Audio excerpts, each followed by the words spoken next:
দীর্ঘ ১৯ বছর পর শহীদ রাষ্ট্রপতি জিয়াউর রহমানের কবর জিয়ারত করেছেন বিএনপির ভারপ্রাপ্ত চেয়ারম্যান তারেক রহমান। শুক্রবার বিকেল ৪:৩০টার দিকে রাজধানীর শেরেবাংলা নগরের জিয়া উদ্যানে জিয়াউর রহমানের সমাধিতে ফুল দিয়ে শ্রদ্ধা জানান তিনি।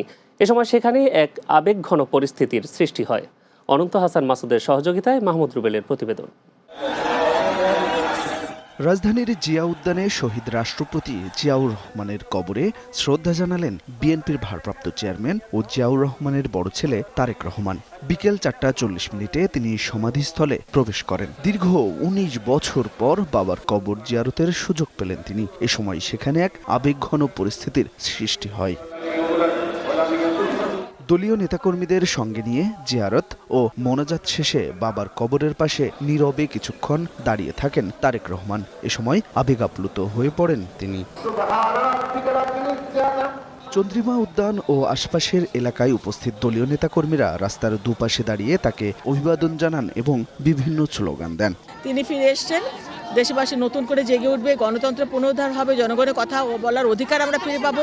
লক্ষ লক্ষ লোকের উপস্থিতি প্রমাণ করে যে জনগণ তাদের আস্থার স্থল কিন্তু খুঁজে পেয়েছেন। তরুণ এবং পুরাতন নেতৃত্বের সংমিশ্রণ ঘটিয়ে বাংলাদেশ একটি নতুন ধরনের ধারার প্রযোজন করবে।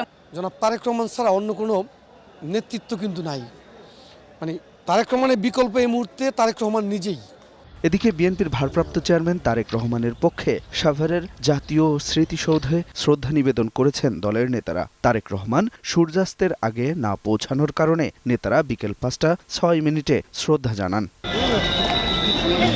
তারেক রহমানের আগমনকে কেন্দ্র করে জাতীয় স্মৃতিসৌধ প্রাঙ্গণে ভিড় করেন বিএনপির নেতাকর্মীরা। বিভিন্ন স্লোগান দিয়ে ঢাকা আরিচা মহাসড়কের বিভিন্ন পয়েন্ট থেকে তারা জাতীয় স্মৃতিসৌধে এসে ভিড় করেন।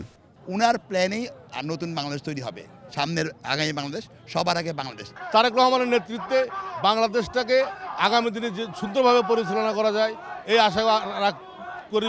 ওনার যে বক্তব্য, ওই বক্তব্যকে আমরা সামনে রেখে ওনার কথা মতো আমরা কাজ করব।